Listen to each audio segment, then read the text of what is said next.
Buenas noches, hermanas. Que el Señor les bendiga. Les envío un saludo a todas en el nombre de nuestro Señor Jesucristo. En esta noche se me dio el privilegio de poder traer el estudio de la palabra del Señor en la carta de Judas. Es el penúltimo libro de la Biblia. La carta de Judas tiene como tema el contender por la fe. Y podemos ver de que esta es una carta breve pero muy importante. Pero me gustaría de que hiciéramos una oración para que el Señor nos guíe y nos bendiga en el estudio de su palabra. Oremos, hermanos. Amado Padre Celestial, te damos gracias, bendito Señor, por tu amor y tu bondad para con nosotros. Gracias por tu gran amor, por tu bondad, por tu fidelidad, Señor. Te damos gracias por tu palabra en esta noche, Señor, y te pedimos que nos bendigas al estudiarla, al meditar en ella, Señor. Abre nuestra mente y nuestro corazón, Señor. Danos entendimiento y danos corazones receptivos a tu palabra. Y enséñanos aquellas cosas que tú nos quieres enseñar, que tu Espíritu Santo sea nuestro Maestro en esta noche, y que sea Él quien nos guíe, nos enseñe y nos lleve a toda verdad, Señor. Que tu palabra, Señor, haya lugar en nuestros corazones y que produzca fruto, Señor, y que nos ayude a crecer y a afirmarnos cada vez más en la fe en tu Hijo Jesús, afirmarnos en tu palabra, Señor. Gracias, Padre. Todo esto te lo pedimos y te damos las gracias en el bendito nombre de nuestro amado Señor Jesús. Amén. Muy bien, hermanos. A continuación, le vamos a dar lectura al texto bíblico. Como les decía, es Judas. Solamente tiene un capítulo y son 25 versículos. Y le daré lectura a la palabra del Señor. Dice así la palabra de Dios. Judas, siervo de Jesucristo y hermano de Jacobo, a los llamados, santificados en Dios Padre y guardados en Jesucristo. Misericordia y paz y amor os sean multiplicados. Amados, por la gran solicitud que tenía de escribiros acerca de nuestra común salvación, me ha sido necesario escribiros exhortándoos que contendáis ardientemente por la fe que ha sido una vez dada a los santos. Porque algunos hombres han entrado encubiertamente, los que desde antes habían sido destinados para esta condenación, hombres impíos que convierten en libertinaje la gracia de nuestro Dios y niegan a Dios, el único soberano, y a nuestro Señor Jesucristo.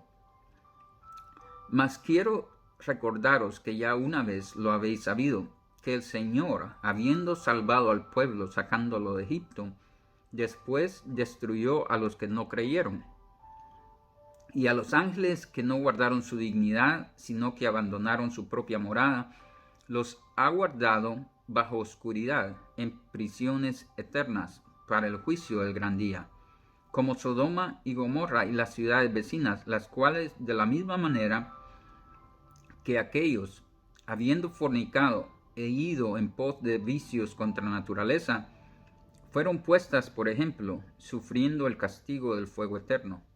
No obstante, de la misma manera también estos soñadores mancillan la carne, rechazan la autoridad y blasfeman de las potestades superiores. Pero cuando el arcángel Miguel contendía con el diablo, disputando con él por el cuerpo de Moisés, no se atrevió a proferir juicio de maldición contra él, sino que dijo: el Señor te reprenda. Pero estos blasfeman de cuantas cosas no conocen, y en las que por naturaleza conocen, se corrompen como animales irracionales. Ay de ellos, porque han seguido el camino de Caín, y se lanzaron por lucro en el error de Balaam, y perecieron en la contradicción de Coré. Estos son manchas en vuestros ágapes, que comiendo impúdicamente con vosotros se apacientan a sí mismos, nubes sin agua, llevada de acá para allá por los vientos, árboles otoñales, sin fruto, 2 veces muertos y desarraigados, fieras ondas del mar que espuman su propia vergüenza, estrellas errantes para las cuales está reservada eternamente la oscuridad de las tinieblas. De estos también profetizó Enoc, séptimo desde Adán, diciendo: He aquí vino el Señor con sus santas decenas de millares para hacer juicio contra todos y dejar convictos a todos los impíos de todas sus obras impías que han hecho impíamente, y de todas las cosas duras que los pecadores impíos han hablado contra él. Estos son murmuradores, querellosos, que andan según sus propios deseos, cuya boca habla cosas infladas, adulando a las personas para sacar provecho. Pero vosotros, amados, tened memoria de las palabras que antes fueron dichas por los apóstoles de nuestro Señor Jesucristo, los que os decían: en el postrer tiempo habrá burladores que andarán según sus malvados deseos. Estos son los que causan divisiones, los sensuales, que no tienen al Espíritu. Pero vosotros, amados, edificándoos sobre vuestra santísima fe, orando en el Espíritu Santo, conservaos en el amor de Dios, esperando la misericordia de nuestro Señor Jesucristo para vida eterna.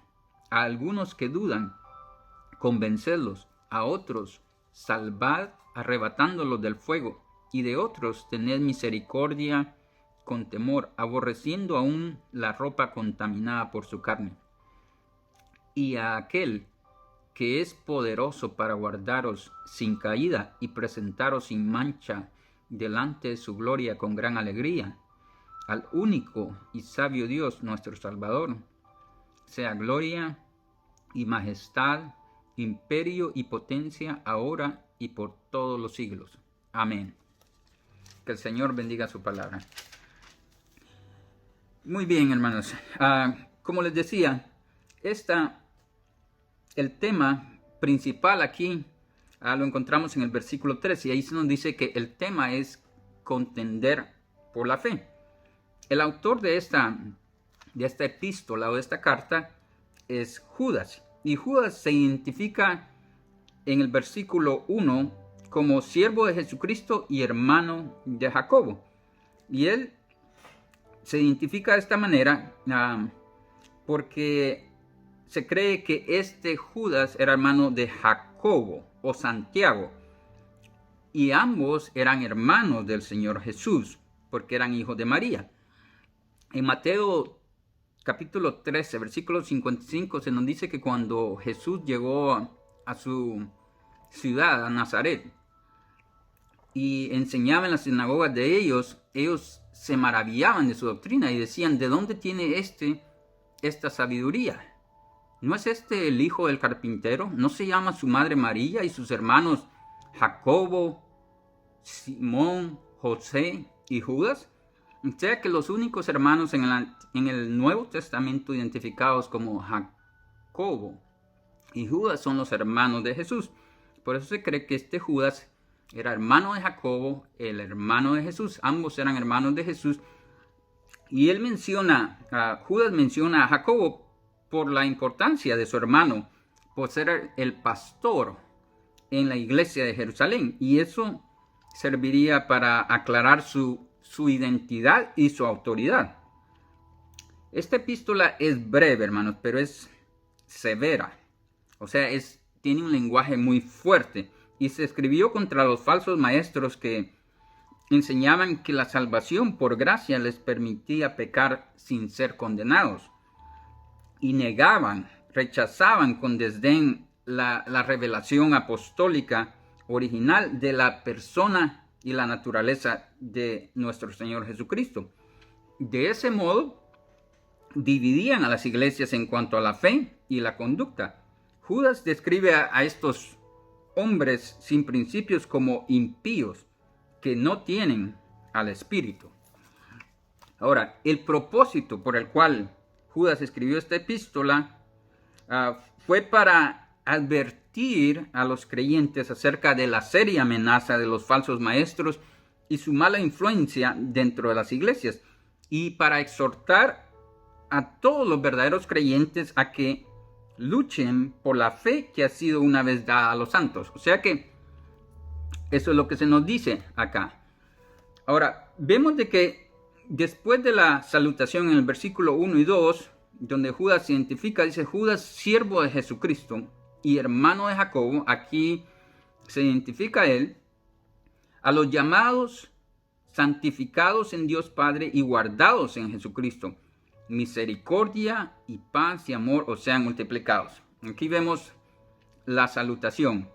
Luego pasa a los versículos 3 y 4, donde él revela la razón por la cual escribe esta carta. Le dice en el versículo 3, amados, por la gran solicitud que tenía de escribiros acerca de nuestra común salvación, me ha sido necesario escribiros exhortándoos que contendáis ardientemente por la fe que ha sido una vez dada a los santos. Aquí les dice, amados, yo tenía un gran deseo, una gran solicitud de escribirles acerca de nuestra común salvación, o acerca de la naturaleza de la salvación que tenemos en Jesús. Pero me ha sido necesario escribirles exhortándolos que contiendan ardientemente por la fe que ha sido una vez dada a los santos. Aquí, en el versículo 3, se les pone a los creyentes fieles a Cristo bajo esa solemne obligación de luchar por la fe que Dios les entregó a los apóstoles y a los santos. Aquí él dice que debemos contender ardientemente por la fe. Y la fe aquí consta del evangelio que proclamaron Cristo y los apóstoles. O sea, es la verdad del evangelio. Es esa verdad invariable dada por el Espíritu Santo. Pero también la fe es más que una verdad objetiva. La fe también es además una manera de vivir en amor y pureza. Y aquí se nos dice que debemos de contender, es la palabra que se usa en el griego. Y esta palabra, este verbo contender, describe la lucha, la batalla, la pelea que el creyente fiel debe librar en defensa de la fe en Cristo. Y esta palabra significa literalmente luchar, pelear, batallar y sufrir. Los creyentes deben esforzarse al máximo en defensa de la palabra de Dios y de la fe del Nuevo Testamento, aun cuando les sea costoso y angustioso. En segunda de Timoteo 4:7 vemos un ejemplo. El apóstol Pablo dice en 2 Timoteo 4:7, he peleado la buena batalla, he acabado la carrera, he guardado la fe. O sea que es necesario pelear esa buena batalla de la fe, hay que contender por la fe. Y aquí se nos dice que debemos de contender ardientemente. Ardientemente quiere decir con fervor, con fuego, no como algo que uno mira y como quien dice no le interesa, no le pone ningún interés, indiferencia. Contender por la fe significa confrontar directamente a los que dentro de la iglesia niegan la autoridad de la Biblia, la palabra de Dios, o tergiversan la palabra de Dios, la fe que nos ha sido dada. Tergiversar quiere decir torcer para los propósitos impíos que tienen. Tergiversar la palabra de Dios según como la presentó Cristo y los apóstoles. También contender por la fe significa proclamarla como la verdad redentora a todas las personas.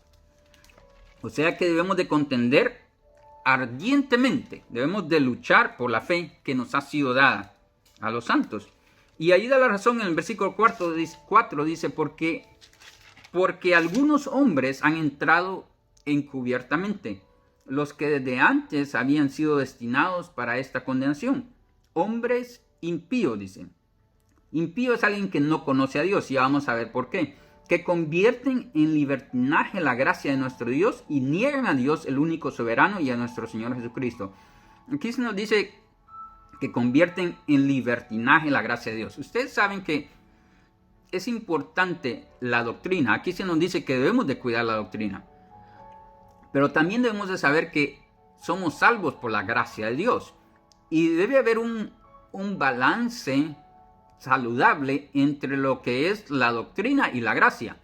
Porque hay quienes que le hacen demasiado énfasis a la doctrina y uno se puede convertir en una persona legalista, rígida, sin amor. Y hay quienes le hacen tal vez demasiado énfasis a la gracia y lo quieren convertir en algo que es, podríamos decir, una gracia barata. Pero la gracia no es barata. A Dios le costó todo lo que tenía. Y por eso dice que convierten en libertinaje la gracia de nuestro Dios, dando a entender que porque Cristo pagó por nuestros pecados, por nuestras culpas, somos salvos. Y no hay nada que podamos hacer para perder esa salvación, que ya somos salvos. Entonces convierten en libertinaje la gracia de nuestro Dios y también niegan, dice, a Dios, el único soberano, y a nuestro Señor Jesucristo. O sea que rechazan la naturaleza de la persona de Cristo como Hijo de Dios, como Dios mismo, como el Salvador. Luego, Judas pasa de los versículos 5 hasta el 16, nos habla acerca de la condenación de esos falsos maestros y usa algunos ejemplos, usa 3 ejemplos. Aquí en el versículo 5, voy a leer del 5 hasta el 7, dice: mas quiero recordaros, ya que una vez lo habéis sabido, que el Señor, habiendo salvado al pueblo, sacándolo de Egipto, después destruyó a los que no creyeron, y a los ángeles que no guardaron su dignidad, sino que abandonaron su propia morada, los ha guardado bajo oscuridad en prisiones eternas para el juicio del gran día, como Sodoma y Gomorra y las ciudades vecinas, las cuales de la misma manera que aquellos, habiendo fornicado e ido en pos de vicios contra naturaleza, fueron puestas por ejemplo, sufriendo el castigo del fuego eterno. Aquí él usa 3 ejemplos acerca del castigo de Dios por el pecado, por la maldad, por la injusticia. Aquí vemos la experiencia de Israel. Se nos menciona a Israel cómo el Señor los sacó de Egipto, de la esclavitud, para llevarlos a la tierra prometida. Pero dice que después de haberlos sacado de Egipto, destruyó a los que no creyeron, porque no tenían fe en Dios y se rebelaron contra él. También menciona a los ángeles que no guardaron su dignidad. Estos son los ángeles que dice que abandonaron su propia morada.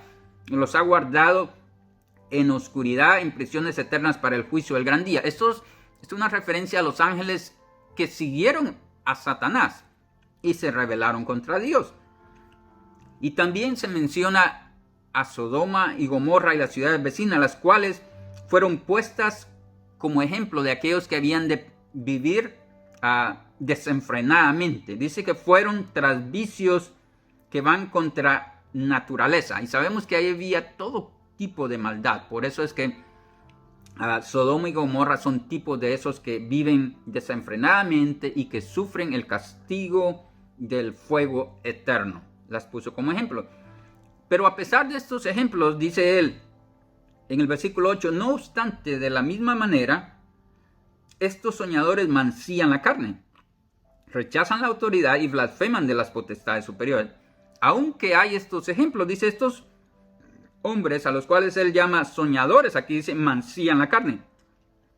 Y la palabra mancillar significa ensuciar, manchar, y aquí dice manchan la carne, o sea, una referencia a todas las tipos de inmundicia, de inmoralidad que el hombre comete, de inmoralidad sexual y todo tipo de vicios bajos.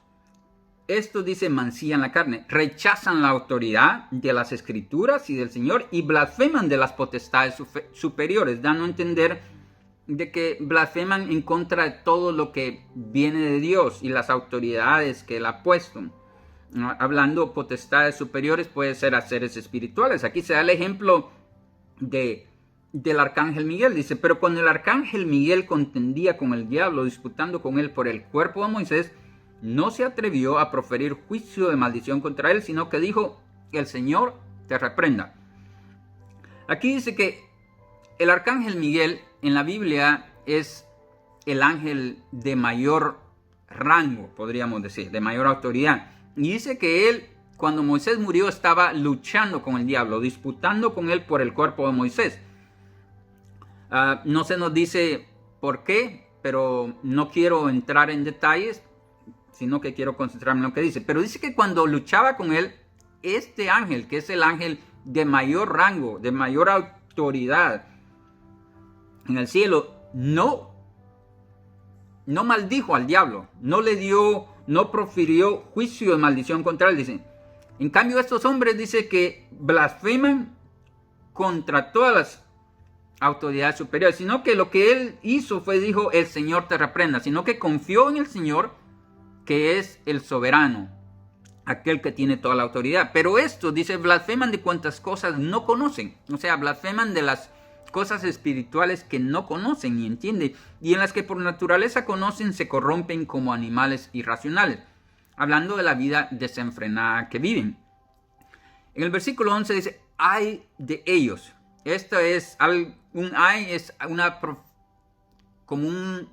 una queja, como un lamento acerca de lo que les espera a estos hombres. Dice: ay de ellos, porque han seguido el camino de Caín y se lanzaron por lucro en el error de Balaam y perecieron en la contradicción de Coré. Aquí 3 ejemplos de nuevo. Se menciona a Caín. Caín sabemos que fue el primer homicida, mató a su hermano Abel. Luego se menciona a Balaam, un falso profeta que se dejó llevar por la ambición, por la avaricia, que dice aquí que por lucro, se lanzaron por lucro en el error de Balaam. Y este es muy a menudo el caso de los falsos maestros. Y perecieron en la contradicción de Coré. Si ustedes se recordarán, Coré es alguien que pereció por rebelarse contra el Señor, cuando se rebeló contra los líderes que el Señor había establecido, los cuales eran Moisés, Aarón y María, los líderes que él escogió para el pueblo. Perecieron, dice que la tierra se abrió y se los tragó. Este era Coré. Aquí los ponen, dan 3 ejemplos. Dice: hay de ellos porque han seguido el camino de Caín, se lanzaron por lucro en el error de Balaam y perecieron en la contradicción de Coré. Estos son manchas en vuestros ágapes, que comiendo impúdicamente con vosotros se apacientan a sí mismos. Dice que estos hombres impíos, estos falsos maestros, son manchas en vuestros ágapes. Los ágapes eran las comidas de comunión, cuando los creyentes se reunían para comer y para celebrar la cena del Señor y tener compañerismo. Así se les llamaba, ágapes. Eran como unas fiestas de amor, donde había compañerismo entre ellos. Dice que esos eran como manchas en medio de ellos, porque eran falsos maestros, comiendo impúdicamente entre ellos. Dice, se apacientan a sí mismos. Luego dice que son nubes sin agua, llevadas de acá para allá por los vientos. Ustedes saben que las nubes normalmente deben de traer agua. Eso es lo que son las nubes para regar la tierra. Son nubes sin agua, llevadas de acá para allá por los vientos. Luego dice que son árboles otoñales, sin fruto, 2 veces muertos y desarraigados. Los árboles otoñales no tienen ni hojas ni fruto. Aquí dice que son árboles otoñales 2 veces muertos. Y esto es una referencia a que cuando estos falsos maestros, muchos de ellos, ya lo hemos mencionado, a veces comienzan como siervos de Dios genuinamente, queriendo servir al Señor, pero luego se apartan. Y otros entran encubiertamente, son falsos desde el principio. Pero aquí dice 2 veces muertos, porque cuando en Efesios, si podemos ir a Efesios, capítulo 2, versículo 1, dice: y Él os dio vida a vosotros cuando estabais muertos en vuestros delitos y pecados, en los cuales anduvisteis en otro tiempo. Aquí se nos dice de que son 2 veces muertos, porque cuando uno, antes de conocer al Señor, uno estaba muerto en delitos y pecados, y venimos de muerte a vida.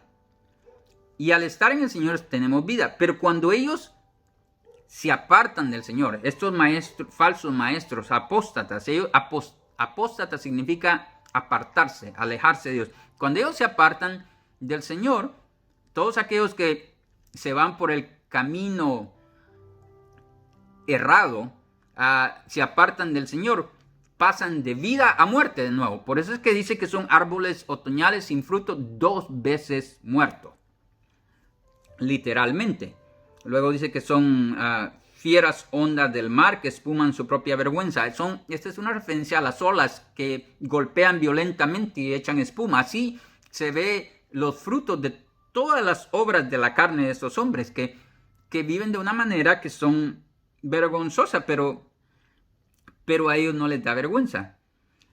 Ahora, en el versículo 14 dice: de estos también profetizó Enoc, séptimo desde Adán, diciendo: he aquí vino el Señor con sus santas decenas de millares para hacer juicio contra todos y dejar convictos a todos los impíos de todas sus obras impías que han hecho impíamente y de todas las cosas duras que los pecadores impíos han hablado contra él.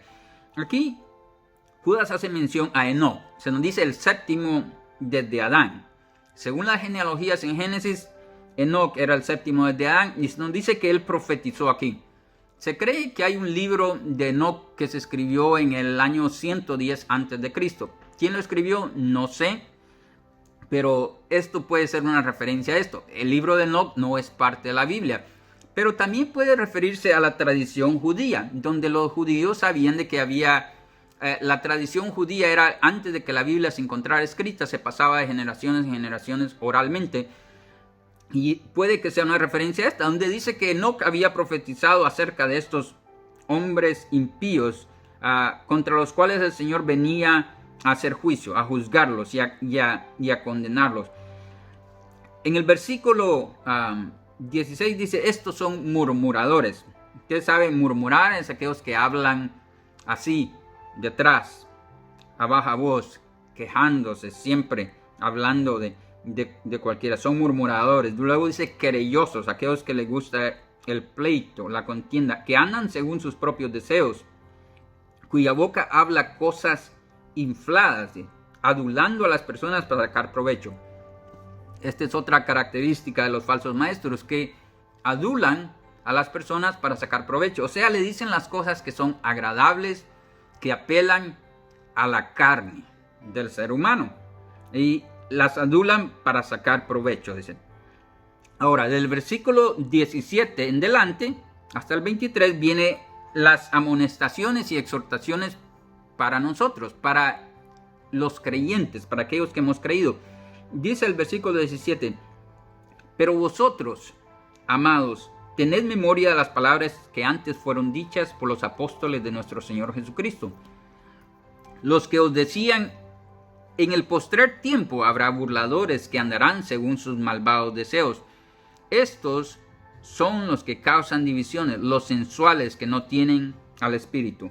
Ahora se nos dice: pero vosotros, o sea, a nosotros, amados, se nos dice, debemos de recordar las palabras que antes fueron dichas por los apóstoles de nuestro Señor Jesucristo. La autoridad de la palabra de Dios, la autoridad que Dios ha dado a su palabra escrita, que no solamente fueron dichas y enseñadas oralmente por los apóstoles, pero fueron escritas. Tienen la autoridad y el respaldo de Dios, porque el Espíritu Santo fue quien inspiró a los apóstoles y profetas a escribir esta palabra.